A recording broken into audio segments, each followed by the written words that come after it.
جماعت کے عہدیداران کو تنخواہ بھی ملتی ہے اس کی؟ جماعت کے الخدمت میں تو جو ہمارا آفس بیئرز ہوتے ہیں اس میں دو طرح کے لوگ ہیں. کچھ ہیں والنٹیئرز جو اپنے آپ کو, مثلاً میں آپ کو کہوں کہ ہمارے اس وقت ڈاکٹر حفیظ الرحمان صاحب الخدمت فاؤنڈیشن پاکستان کے صدر ہیں. وہ خود ایک بہت اچھے ڈاکٹر ہیں اور وہ بڑے پروفیشنل آدمی ہیں, استاد بھی ہیں, تو وہ 100% والنٹیئر کرتے ہیں اپنے آپ کو. سیکرٹری جنرل ہیں وقاص صاحب, وہ بھی والنٹیئر کرتے ہیں, اور بہت سارے لوگ ہیں جو ڈائریکٹرز ہیں والنٹیئر کرتے ہیں. لیکن کچھ تو ہمارے آفس کی ضرورت ہے نا, کچھ ایسے لوگ تو ہونے چاہیے نا کہ جو پورے سسٹم کو مسلسل چلائیں, ان کی تنخواہیں ہوتی ہیں, اس میں کیا مسئلہ ہے. اسی طرح جماعت اسلامی میں تو زیادہ تر لوگ والنٹیئر ہوتے ہیں, لیکن کچھ ایسا بھی ہوتا ہے کہ جو ورکرز ہمارے کام کرتے ہیں, اگر آپ ان کا مشاہرہ نہیں دیں گے تو بیچارے کہیں اور جاب کریں گے نا.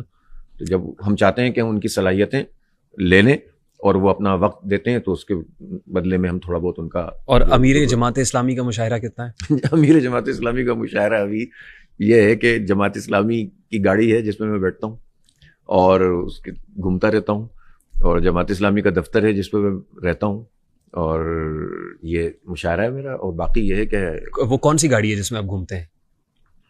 خالی ایک کرولا ہے جو کون سی والی ہوتی ہے, جی ایل آئی ہے, کون سی ہے, جی ایل آئی ہے 1.6 1.6 ہوگی, پتہ نہیں 6 سے 8 ہے. جو تیل آپ پھونکتے ہیں وہ بھی جماعت اسلامی دیتی ہے. میں کہاں سے دوں گا؟ ظاہر ہے کہ اگر میں یہاں سے اسلام آباد جاؤں گا, اسلام آباد سے مانسیرا کل جاؤں گا, پھر وہاں سے واپس آؤں گا, تو یہ تو ایک لاجسٹکس ہے نا, وہ تو جماعت دیتی ہے. لیکن جماعت اسلامی میں یہ نظام ہوتا ہے کہ ہر چیز کا حساب کتاب ہوتا ہے. اچھا, بڑی اچھا ہوا آپ اس طرح کی باتیں کر رہے ہیں اور لوگ نہیں کرتے. ہمارے یہاں یہ بھی طے ہے کہ اگر میں اس گاڑی کا استعمال ذاتی طور پر کروں گا تو اس کا حساب بھی رکھا جاتا ہے, اور وہ پیسے پھر مجھے ادا کرنے ہوں گے. اچھا, فار ایگزامپل آپ یہ گاڑی لے کے آج لاہور سے کراچی چلا جاؤں اپنی فیملی کے ساتھ, تو اور گیا ہوں تو اس کے پیسے دیے ہیں. وہ تیل کے پیسے ہوتے ہیں, جتنا تیل ہے جو اس کی ایک ہم اماؤنٹ بنا لیتے ہیں نا, تیل اور مینٹیننس کا کتنا ایوریج بنے گا اس کے حساب سے. اور میں تھوڑی کرتا ہوں, سب کرتے ہیں. تو یہی تو ہماری تربیت ہے. لیکن وہ گاڑی آپ کے استعمال میں ابھی میں سمجھنا چاہ رہا ہوں, وہ گاڑی امیر کے لیے گاڑی ڈیڈیکیٹ ہے نا, اس کے بغیر کیسے کام چلے گا. اور کتنی رہائش گاہیں آپ کی, جیسے کیمپ آفیسز ہوتے ہیں, سرکٹ ہاؤسز ہوتے ہیں, امیر جماعت اسلامی کے کتنا ہے؟ ایک میرا گھر ہے کراچی میں, اور ایک ہمارا منصورہ کا دفتر ہے, یہاں ہم رہتے ہیں, اور فیملی میری کراچی میں رہتی ہے. کیونکہ آپ امیر ہیں اور ایک پولیٹیکل پارٹی کو لیڈ کر رہے ہیں, میں آپ سے جان سکتا ہوں کہ آپ جس گھر میں رہتے ہیں وہ کتنا بڑا گھر ہے؟ جو کراچی میں میری فیملی جس گھر میں رہتی ہے وہ میرا خیال ہے, اب آپ کے یہاں مرلے چلتے ہیں, ہمارے یہاں گز ہوتا ہے, تو وہ شاید 200 گز کا مکان ہوگا. یعنی یہاں کتنے مرلے ہو گئے, مجھے 25 کا شاید ایک مرلہ, 225 اسکوائر فٹ کا ایک مرلہ ہوتا ہے ہمارے یہاں.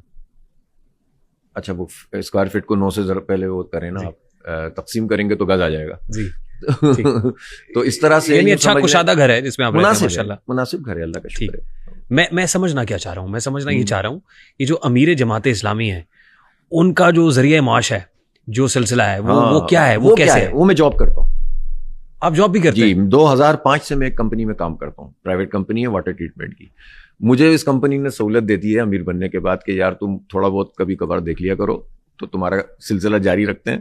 لیکن میں نے اس کمپنی میں الحمدللہ بہت زبردست طریقے سے کام کیا, اور کمپنی نے بھی میرے ساتھ بہت اچھا تعاون کیا. وہ کمپنی نے آپ کا وظیفہ لگایا ہوا ہے؟ نہیں, وظیفہ نہیں ہے, کام کیا ہے بھائی. اتنی آپ بزنس دیا ہے, ایسی بات تھوڑی ہے. 2005 سے ہوں میں, سول انجینئر ہوں بیسیکلی, لیکن اس کے ساتھ انوائرمنٹ کے حوالے سے واٹر ٹریٹمنٹ کی کمپنی ہے جس میں یہ واٹر فلٹریشن پلانٹ ہوتے ہیں انڈسٹری کے, خاص طور پر waste water, recycling of waste water, اور مختلف طرح کی جو ہے وہ اس میں چیزیں ہوتی ہیں. تو اس کی پوری ڈیزائن, انجینئرنگ, اسمبلنگ, پھر اس کے بعد کمیشننگ, اور یہ آفٹر سیل. تو جو کراچی آفس ہے اس کو میں لک آفٹر کرتا ہوں, ابھی بھی کرتا ہوں. دیکھیں ویسٹ واٹر ٹریٹمنٹ, بلکہ میں ابھی کراچی گیا تھا, وہاں میں نے میٹنگز کی اپنے لوگوں کے ساتھ. اور یہ آپ کی جو نجی میٹنگز ہیں, اپنی کاروباری میٹنگز ہیں, وہ کمپنی میرا اس میں کوئی شیئر نہیں ہے. میں اس لیے پوچھ رہا ہوں, وہ پھر کانفلکٹ آف انٹرسٹ کی بات تو نہیں؟ شیئر نہیں, میں تو جاب کرتا ہوں. آپ نوکری کر رہے ہیں؟ نوکری کرتے ہیں سر. اور کیا ڈیزگنیشن ہے سر آپ کا وہاں پہ؟ ڈائریکٹر کہہ دیتے ہیں مجھے. آپ ڈائریکٹر ہیں نا کمپنی کے, لیکن مالک نہیں ہوں, وہ والا مالک والا ڈائریکٹر نہیں ہوں, کام والا ڈائریکٹر. وہ تو نیچرلی آپ کر بھی نہیں سکتے نا, ظاہر سیاست کریں گے, وہ تو کانفلکٹ آف انٹرسٹ ہے. نہیں, خیر میں بتانا یہ چاہ رہا ہوں کہ جماعت اسلامی مڈل کلاس لوگوں کی پارٹی ہے. مجھے نہ اپنی غربت کو ظاہر کرنے کی ضرورت ہے, اور نہ اپنی عمارت کا اظہار کرنے کی ضرورت ہے. نارملی یہاں پر غریب مڈل کلاس لوگ ہوتے ہیں, اور جس تناسب سے پاکستان میں امیر لوگ ہوتے ہیں اسی تناسب سے جماعت اسلامی میں ہوتے ہیں, کیونکہ ہم جماعت عوام کی پارٹی, نہ غریبوں کے لیے راستے بند ہیں, نہ امیروں کے لیے راستے بند ہیں. اور نہ مڈل کلاس لوگوں کے لیے راستے بنے ہیں. تو ہم لوگ سب ایک طرح کے لوگ. ہمارے پچھلے امیر سراج الحق صاحب تھے, آپ سب جانتے ہیں ان کی کیا پوزیشن تھی. منور حسن صاحب تھے, وہ مجھ سے بھی چھوٹے گھر میں رہتے تھے. بس فرق یہ ہے کہ ان کو وراثت میں وہ گھر مل گیا تھا, مجھے ابھی تک وہ سلسلہ مل نہیں سکا. میں کرائے پہ رہتا ہوں. آپ رینٹ پہ رہتے ہیں؟ جی ہاں, رینٹ پہ رہتا ہوں. اور اس میں کوئی جس گھر کی بات ہو رہی ہے وہ آپ کا اپنا نہیں ہے, اپنا نہیں, آپ کی ملکیت نہیں ہے. اچھا, یہ امپورٹنٹ چیز ہے. تو اسی طرح سے جو ہے وہ ہمارے ان سے پہلے قاضی صاحب تھے, وہ بھی ایک مڈل کلاس ریپرزینٹیٹیو تھے, مناسب سے تھے, ٹھیک ہے. تو ہمیں کوئی ضرورت نہیں ہے. مولانا مودودی خود اسی طرح سے تھے. تو جماعت اسلامی اسی لیے تو میں کہتا ہوں عام لوگوں کی جماعت ہے, اور اس میں غریب امیر سب آ سکتے ہیں, اور سب کے لیے راستے موجود ہیں. نہ اس بنیاد پہ ہم امیروں سے نفرت کریں گے کہ ان کے پاس پیسہ کیوں ہے, اور نہ اس بنیاد پہ ہم غریبوں کا استحصال کریں گے کہ وہ غریب کیوں ہیں. سب کے لیے برابر کی گنجائش ہے, ایک میرٹ ہے. اچھا, یہ تو ویسے گوشواروں میں اثاثے ظاہر کیے ہوتے ہیں. حافظ نعیم الرحمان صاحب سے پوچھیں آپ کی امیر جماعت اسلامی کی نیٹ ورتھ کتنی ہے, تو دیکھ لیں جا کے. ابھی میں ہر چیز کیا بتاؤں آپ کو, دیکھ لیں تو آپ کو پتہ چل جائے. نہیں, لیکن تبدیلی تو آ رہی ہے. آج امیر جماعت اسلامی جو ہے وہ کوٹ اور شرٹ اور اللہ کا شکر ہے, اچھا کھاتے ہیں, اچھا پہنتے ہیں, اپنے بچوں کو اچھا پڑھاتے ہیں. اس میں کیا پریشانی؟ نہیں, میں اس لیے کہہ رہا ہوں وہ ایک ریلیجس پولیٹیکل پارٹی کا ایک ظاہر ٹیگ ہے نا, ایک پرٹیکولر ایک وضاحت ہے. امیر جماعت اسلامی ہوگا, اس کی وضاحت یہ ہوگی کہ اس نے سفید کلر یہ ہو گیا over the period of time جو ہے نا, تھوڑا سا کانسیپٹس بن گئے لوگوں کے. ورنہ جماعت اسلامی تو وہ ہے جو اسلام ہے, اور اسلام کو جو ہے نا اس پہ کوئی اعتراض نہیں ہے کہ آپ کا, اسلام کو یہ اعتراض ہے کہ آپ ساتر لباس پہنیں اور اچھا نظر آئے, مناسب نظر آئے. اللہ جمیل یحب الجمال, اللہ خود خوبصورتی پسند کرتا ہے. آپ پہ تنقید نہیں کرتے جماعت اسلامی کے لوگ؟ کوئی نہیں کرتا. بڑے ان آرتھوڈاکس امیر آ گئے ہیں. نہیں, لوگ بڑے غیر رسمی, میرا خیال ہے نہیں, غیر روایتی نہیں ہے. پہلے اگر آپ جماعت کے پچھلے لوگوں کے پاس کو دیکھیں گے نا, جتنے بھی ذمہ داران بزرگ بھی رہے, وہ سب بھی اسی طرح تھے.